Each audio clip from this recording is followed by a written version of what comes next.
Welcome to the BuyBox Experts podcast. We bring to light the unique opportunities brands face in today's e-commerce world. Welcome to the BuyBox Experts podcast. This is Eric Stopper. Today's episode is brought to you by BuyBox Experts. BuyBox Experts takes ambitious brands and makes them unbeatable. Times are hard right now, and I know that you are thinking about all kinds of horrible outcomes that could befall your business because of the recent developments with the virus. But come and talk to us. Amazon is humming along, and we would really like to help you out there. If you've never sold there before, but you do have physical products, you might want to take advantage. Go to buyboxexperts.com, click on the free analysis button, and you'll be connected with me or a member of my team. Today, I am pleased to be joined by PJ Pereira, Executive Creative Chairman and co-founder of Pereira Odell. He's an Emmy winner, best-selling writer, and a double black belt in Kung Fu and a black belt in Karate. His agency is credited with the creation of the first ever social film, The Inside Experience, which he made for Intel and Toshiba back in 2011. And their list of awards for creative works and writing is staggering. PJ is a proud Brazilian American and a prolific member and accredited pioneer of the advertising and entertainment world. He is a best-selling novelist and is currently working on a new book that combines Kung Fu and AI. PJ, welcome to the show. Glad to be here. So I want to set the stage for you. Most of our listeners have an Amazon focus and tune in because they want to hear from experts on how to build a better online business, both on and off of Amazon. So I want to talk about creative and branding work in the context of selling on Amazon. We're kind of in this new age of e-commerce. And so just kind of as a general question, what would you urge brands and creative agencies to consider when selling their products in a marketplace like Amazon? So as you're talking, I spent so much time in my life in a ring or a cage or in the mats kind of fighting that it's hard to find metaphors that don't involve some kind of martial arts element to it. So I think for me, when you think about the Amazon experience, you have to think of that as like, this is the moment of truth on a fighter's life. It's the moment you go there and you're going to fight the opponent they have been training for. And you have to look at that as there's a lot that is going to be done there, but the fight is actually won or lost on all the training leading to that point. So the training for that moment of truth is how strong and powerful your brand is and how desired your product is. Once you get to that point, you have no time to discuss or try to convince anyone of much. You have a few seconds to lead to that buy button. So at that time, the work needs to be done already, right? So if you think like a fighter on that Amazon fight, you have the big fight, you have to do the things, you have to perform in that environment. But before that, you have to have really trained and really got yourself ready to make the decision easy. It's like, yeah, there's no other choice. I want it now. I'm going to ride this metaphor as hard as I can because I mean, I like it. I've been a Western boxer and Muay Thai practitioner for about 12 years. And so this is right up my alley. So, brands, I mean, if we're talking about training, right? Jump roping, dieting, actually getting in and fighting, doing sparring sessions. There's a long list of training tasks that are required to get somebody to the point where they're ready to fight in a gym. What are some of these things for businesses? What are the training activities that somebody needs to be performing before they actually land on that Amazon listing? And you need to get your reputation as a company in the right place. Now, people care about who they're buying from, and they're caring more and more. So that's a really important part of it.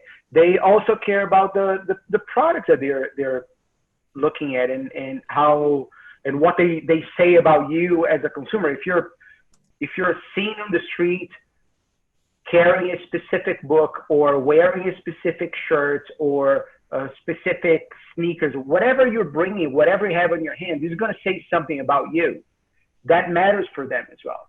And the emotional disposition that people have towards any brand and any product is also going to influence the way that your reviews are going to show up. If people are likely to, if they like you, emotionally feel positive about you, they're going to take it much easier on the mistakes, on the things that they see from you that they may not have a great experience, but it's going to be fine. So it's the same thing, depending on how much they like you before the product, you may lose 1 star, may lose 3 stars based on that feeling alone. So I think that your reputation as a company, what a product says about you, a product or a brand says about you, and the overall feeling that you have towards the combination of this, and it are 3 things that you really need to work to make sure that that you're ready for that moment of truth. These all sound like just branding activities that everybody should be thinking about. Where does the beating heart of this branding initiative, where is that supposed to come from inside of an organization? Is that a CEO thing? Is that a designed by committee where everybody's sitting at the same table and says, okay, like this is how we want to be perceived? Where should some of this start? It's a great question. I have never seen any vision established by a committee.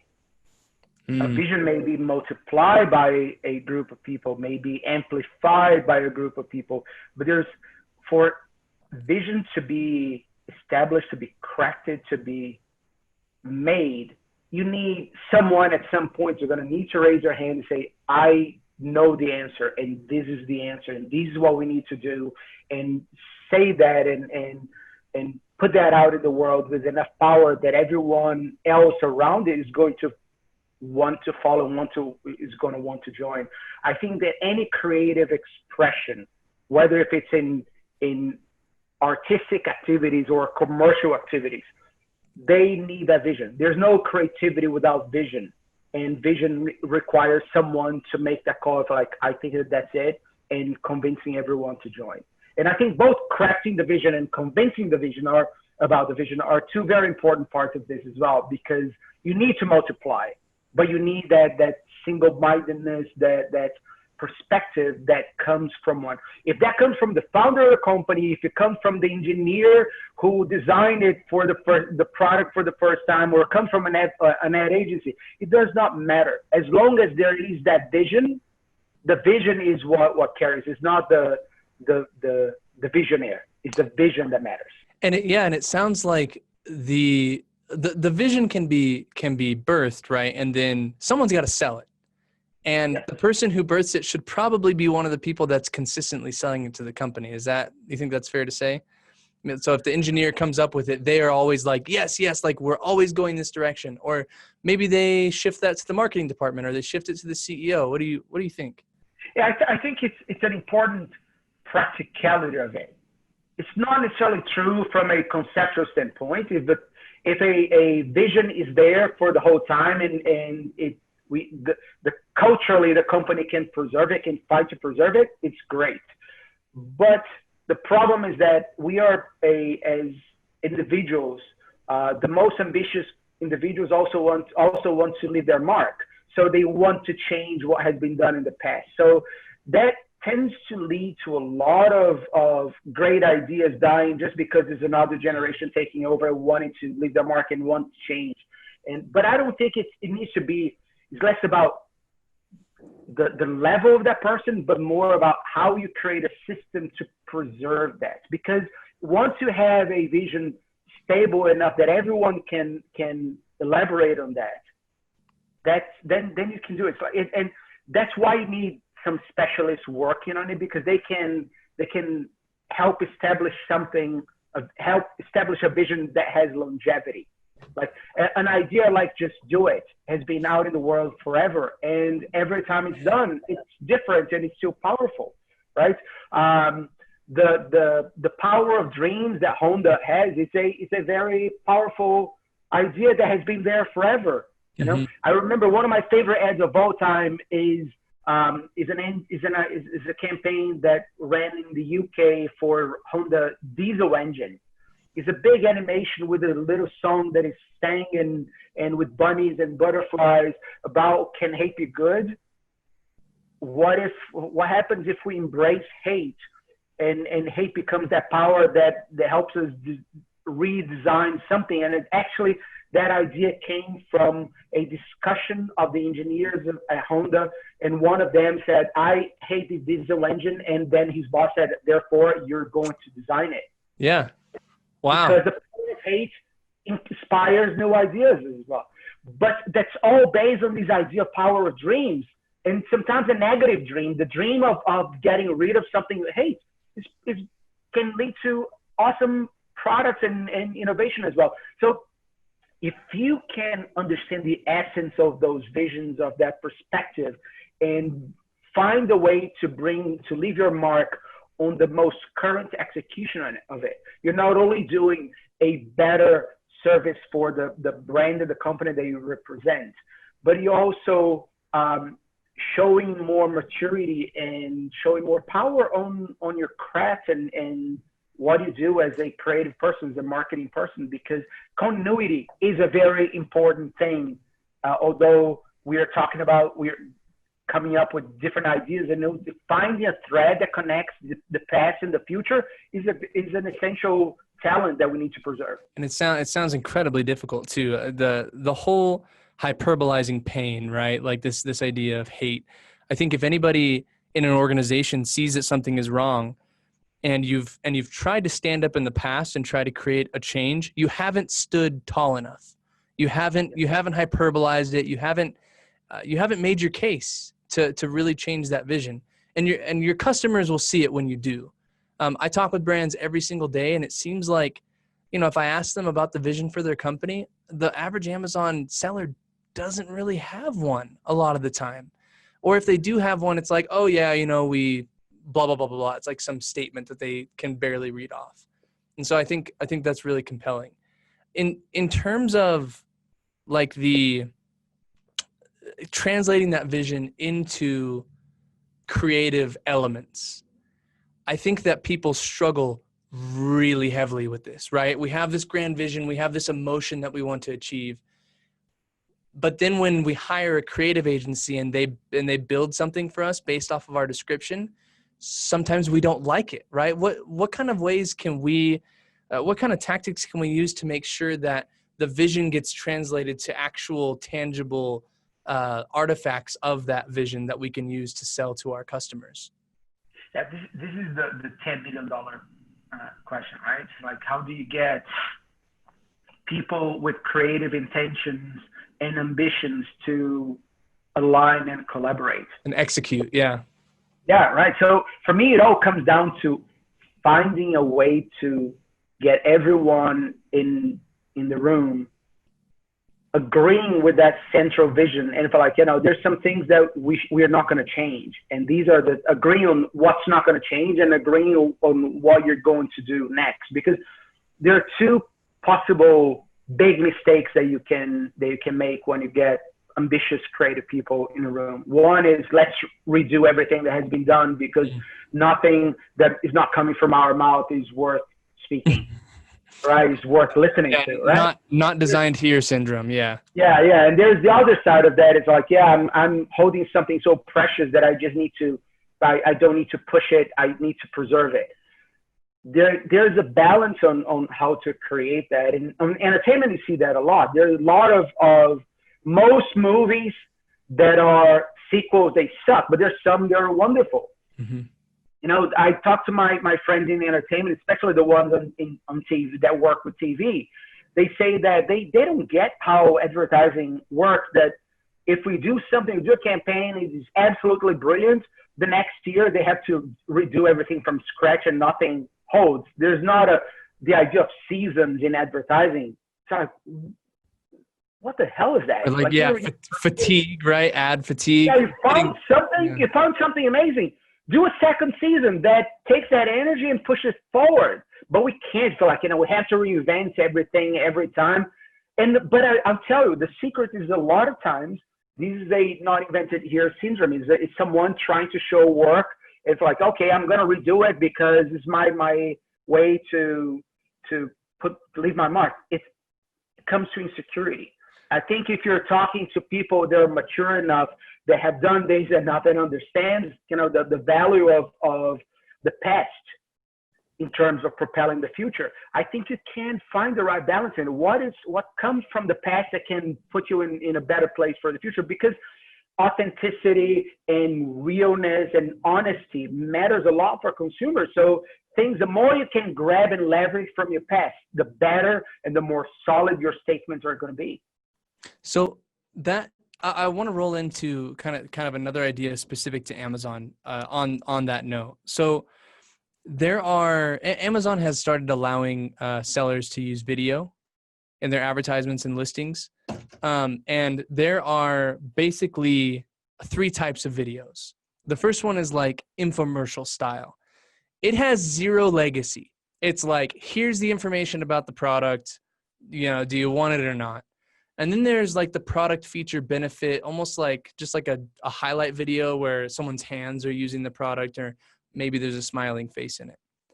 And then there's the brands that take it to the next level, where it's a production, right? And there's almost a storyline. We're talking about like a 30-second video at max. Mm-hmm. There's a storyline. There's a clear protagonist. There's a resolution at the end, and the product takes a spotlight. The kind of question that I have here is that third option always the right way to go? I feel like people sometimes feel like they're spending too much time advertising for like one product, when they should just do a whole bunch of just good enough advertisements to push more products. What do you think on this in terms of selling on a marketplace like Amazon? I think that you need to understand you need to step out from your role as a seller and put yourself back on the shoes of the buyer. Mm-hmm. To get it. Once you get that, it's actually not that complicated. I saw kind of these quotes another day. I can't even remember who he was. I kind of lost track of it. But the guy saying, "Yeah, I bought my car. I bought my Alfa Romeo because of an ad." And it's like, okay, yeah, that's kind of pretty straight. And then he said, "Because of an ad that I bought when I was 14 and I'm 45." Whoa. So ads and stories and all those things have different ways of messing with us and kind of getting ideas and stuff in our brains, in our hearts, and they take some time to percolate and blossom. And sometimes it's like you have that desire. It takes years for you to be able to reach the level that you can afford that, or you feel like you can buy this because your life allows the presence of a product or a challenge. I think you need to, the challenge here is timing, right? What is the story? What is the story that we need to tell in any circumstance that is going to lead to a buy click at some point? Mm-hmm. And an ideal scenario is this general situation. When you're far away, you need to convince someone to dream. When you're far away from that moment of that user session on the marketplace, right? You have to create something that is strong enough that is going to survive all the crazy meetings and the news and everything, that like days later when you're in front of Amazon, that feeling is still there. It's like when you watch Inception and they talk about these ideas, they're so small that you almost don't notice, but they stay in the back of your mind forever. You need to find a way to architect a message that will stay with you, that is small enough that the world is going to play, life is going to go back and forth, and you're going to keep it because it's not going to occupy too much of your brain space, right? I say that, but once you're there on that moment, you need the shortest path as possible. If I could find a way to tell a 2-hour long story for someone that is going to watch and they're going to want the product forever, and then at the last the marketplace tell 1 second story, they're just going to remind them of those 2 hours. And if I need that and buy, that's the perfect scenario. Mm-hmm. Where would you send somebody to develop that message, right? What kind of resources, what kind of activities can we use as sellers to say, I mean, we're kind of talking about just addressing and solving the pain with my product. Oh, you have this pain? my product does this to help you solve that pain. But where can we send people to refine that? You know, what kind of drills can they run, so to speak, to get prepared for that moment and create that really great, compelling message? I think that it's good to bring an outsider at some point, right? Because it's when you're there, when you're too involved into the product, you kind of may lose sight of what really matters, or how things sound for the audience. So it's good to bring someone that is not there all the time, that is not living and breathing, someone who's for whom that product is not the only thing that matters in the world. Right. So, and because that is going to be the person that is going to have creative chops and storytelling chops and help you find what is that one element that matters most. Because the exercise is an exercise of cleaning, of taking things out of the way, so you have that clean story to tell. Again, going back to fighting, is that you trained for 10 years, you won your black belt, and you know all those like different katas in karate, for example, and it's like, but the things are going to be, the techniques are going to win a fight are going to be these three things that will, if you do it right during those rounds, you can win. You need a coach next to you that's going to say, you know what, for now, between now and your fight, you're going to forget all these kind of crazy high kicks, because this person is a great ground fighter. If you kick them in the head, they're going to throw in the ground and you lost. Oh, you have to drop all those techniques and focus on these three things and do them really well, because then you can fight. Makes sense. You know? So and understanding that what is that story, that small thing that you need to tell is critical, and an outsider helps a lot. Well, let's talk a little bit more about some of these fighting analogies, because back in 2008 you gave a TED talk about fighting and creativity. I loved it. Go check it out. It's on YouTube. You introduced this novel idea where when you're in front of people who can kick your ass, you are forced to get creative so that you can win. And I thought, wow, that's great. You gave a lot of good examples. You gave, Bruce Lee, Mike Tyson, very innovative fighters, and they had to do it kind of on the fly, right? They just kind of pulled some stuff out of their pocket, but they had trained to have the flexibility to be innovative. So I'm trying to think of this in a business sense. Mm-hmm. I want my people to win, to be creative and to win. And with that kind of idea, I need to put them in front of people who can kick their ass. I'm kind of wondering, what does it mean to put yourself in front of someone who can kick your ass in business? I think there are two parts of it. One is the ambition, right? If you're going to put yourself against someone, put yourself against someone that is worth the suffering and the blood and the sweat. Okay, I'm gonna aim. I'm gonna spend so much of your time on your business. Aim high, right? And go for a worthy victory, right? So that is part of it. It's like giving yourself the right to aim high, to shoot for a big fight, not a corner fight that no one's going to hear about. Sure. Challenge the big ones. And the other part of that is whoever you challenge, no matter if it's a big or a small one, you have to paint that enemy, that opponent, with the scariest traits that you can. Really look at the things that they have, they're stronger, and do not minimize them. Because if you understand what their strengths are against you, and treat them with the utmost respect, you can beat anything. You just need to find a different way of playing the game. I think it's like the example I give to my clients all the time is that if you, there's one of the most important fights of all time is Muhammad Ali, Rumble in the Jungle, against Frazier, and he was kind of trying to get his title back, and he was probably going to lose, but he found a way to, let him just play defense, where he never did. He played defense and let Frazier just kind of just get totally out of juice.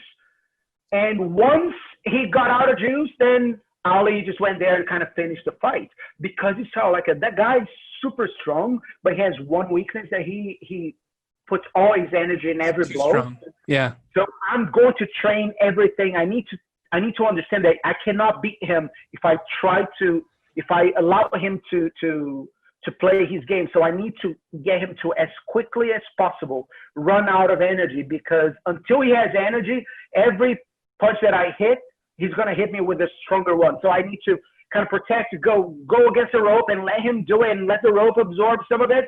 And then I'll take over and I'm going to finish that fight. And he did it and he won. I want to distill this into a few actionable things for these sellers, right? So when you are creating a listing, whether that's on Amazon or your website or even an ad, you should understand all of your competitors' strengths and weaknesses, and like PJ is saying, don't minimize them. And if you treat them as this big scary thing, you will be able to innovate your way around them. You will be able to position your product a lot better. You'll be able to view the pricing through a different lens and try to understand, okay, am I offering more value for the same amount of money? Am I offering less value for more money? And you'll be able to build a really, really compelling offer for anything that you're selling if you will just slightly hyperbolize and be aware of your competitor's strengths. I think that's great, PJ. Exactly. Then you can focus on the few things that can allow you to win that fight. And that fight is the moment of the buy. Click buy is the less part of all these trainings when you put everything to work. Yeah, it only takes one punch. Do you know what your last punch is? Do you know what part of your product, what messaging within your product or your ad is that last punch? I would urge everyone to figure that out. Yeah, I think it's fighting is all about finding that opening, right? You train, you prepare, you have the strategy, but sometimes you go there and your opponent makes a mistake and you go, and sometimes it's being opportunistic about it. Sometimes someone on that company, on your main competitor, says something stupid on the press, and then if you can go there and say, yeah, that's weird. We don't agree with that, and that will make people buy. It's not what you're planning. The competitive nature of commerce as well as fighting requires you to have a plan, but also play in real time and be alert to the opportunities that just show themselves. Absolutely. I want to switch gears here for a second, and I want to talk specifically about ads. Amazon ads are nearly invisible. There are very few people who are actually aware of the little sponsored tag that boosts stuff up to the top of a list of products. And they're not quite as interruptive as YouTube ads or even Snapchat or TikTok ads. They're kind of incognito. You talk about how interrupting people's entertainment to watch an ad is an utterly stupid idea. And I'm inclined to agree. But how can you bring awareness for your product without vying for some of that interrupting attention? It's funny, when I was still living in San Francisco, I woke up one day with my bed shaking. And it's like, it's an earthquake, right? Just kind of opened my eyes, and my son was like 2 inches from my face. And he told me, Dad, you got to get out of these advertising things. Like, why? Because ads suck. Like, okay, what's going on? It was kind of funny because he grew up with on-demand content. He wasn't even exposed to many ads. So what happened? So like that day was the day that YouTube launched videos, ads inside of videos. It was the first time in his life that he saw a piece of content that he was kind of watching and enjoying be paused to hear an ad and then continue. If we were trying to sell that to an advertiser who they had never seen an ad before and say, I have a great idea for you. We're going to take a movie or a show that someone is watching. We're going to pause. We're going to sell it, kind of make our pitch, and then you're going to deliver back to you. You're going to say, why would I be associated with such a horrible experience? Yes, the world is going back. It's trying to force itself back to it. Interruption advertising is a horrible idea. It may be one of the best ones we have to fund some operations, but from a user experience perspective, it's bad and you don't want to be associated with that. So the trick here for me is understanding that if you're creating something to sell a product or a brand, you have the obligation to make the money that brand is investing be worth every cent. But you can also look at that from the other side, that the seconds that consumers are spending on it need to be worth every cent, every second as well. If you look at that from a return on investment standpoint, the investments of money that the brand is putting need to have a great return. And the investment of time that consumers are putting need to have a great return as well. If you're known as a brand that every time you speak to your consumers, you give them a great use of their time, they will want to listen to you. Red Bull is a great example, right? Everything that Red Bull does has entertainment. It is entertainment, right? So we need to start to separate what is an ad from what is an entertainment, because those things are becoming, for consumers, they're the same thing. They are time that they spend hearing a story. So in a certain way, a sneaker manufacturer, a car manufacturer, and the creators of an HBO series they're competing for people's time. Mm-hmm. And one is going to compete for an entire season of time. One is going to compete for 5 seconds or 20 seconds of their time, but it's still competition for time. I want to ask you about something specific that you told me, where we don't have very many opportunities to talk with consumers, and that brands are being forced to create their own attention-grabbing cultural events. That was the quote that I found from you. Yeah. What kind of examples can you give of brands that have done that extremely well? Because are Red Bull, would those be considered cultural events? Yeah, I think so. When Red Bull got someone to jump from a space shuttle, oh my goodness, that was a big event. When Nike organized an event to see if people could break the unbreakable record in the marathon, they didn't for 1 second. That was a big event, right? When Intel, sorry that you're telling, when Intel and Toshiba did a film that mixed Hollywood with social media and created a film that people could participate on it and be co-stars with Topher Grace, that was a cultural event. These things could be small, it could be big, right? But they are moments that are worth the time that people are going to spend. They're worth worth spreading, worth telling, is kind of things that you are going to tell your friends that you should kind of check it out. Mm-hmm. Yeah, create some virality. At the end of the day, it comes to, can we get anyone to say, check it out? You should check these out. That should be the goal. If it's only good for the brand in a world that is getting increasingly on demand, you're going to lose, because buying time is no longer a certainty. When I started in this advertising business, we could count that we could buy attention. We could buy people's attention. But then one very dramatic thing happened. The people selling that attention and the people who actually owned that attention got dissociated.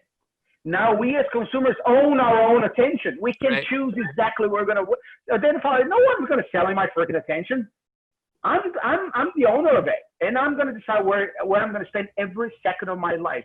And I think these virus crisis is going to make it even worse, because we are going to value how we spend our time more than ever. I couldn't agree more. We're running out of time here, and I want to talk about your book. You can you tell me a little bit about the premise, combining Kung Fu with AI? Yes, I always like to collapse two worlds that feel like they have no business together. So the book that I'm working on right now, it has one character that is a girl in China that she does Tai Chi, but she wants to be like a female Bruce Lee that will inspire women to fight as well, to learn how to protect herself. So she moves to the Bay Area, and she starts to interact. She gets acquainted, and she gets recruited actually by two scientists that work with AI and neuroscience. They're working on ways to connect brains to create a super brain, so we can be ready to fight AI. Because one thing that I learned on kind of working a project with Werner Herzog on doing a big documentary called Lo and Behold, about the power of the internet and the dangers of this connected world. And one of the things that we saw a scientist there saying, kind of computer scientists, and we don't know if AI is ever going to reach the scale that we are afraid. And we don't even know if it hadn't yet. It may be there and we don't know.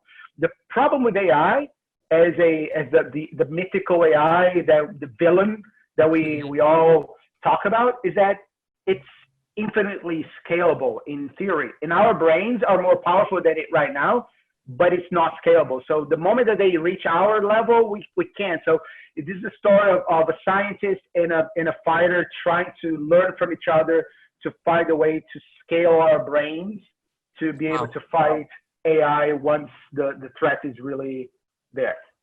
That is really fascinating. I mean, when's the release date on that? I just signed a deal with an agent last week, and we're going to start to talk to the publishers now, and maybe like later this year, early next year. Awesome. Congratulations. That's a big step. Thank you. I want to send people to you. Any brands that want to work with Pereira Odell, where should I send them? I see there's a contact page on the website. Yeah, the website has all the information that you need, and that's the PereiraOdell.com is the best place to start. Perfect. Well, then I'll include that in the show notes. PJ, thank you so much. To finish today's podcast, I want to share some final thoughts. For third-party sellers to be successful on Amazon, you've got to get reviews. We at BuyBox Experts are really big fans of the team over at Ecom Engine and its tools that help Amazon sellers simplify the process of soliciting reviews from customers who purchase their products. For more information, go to ecomengine.com. Thanks for joining us today. Thanks for listening to the BuyBox Experts podcast.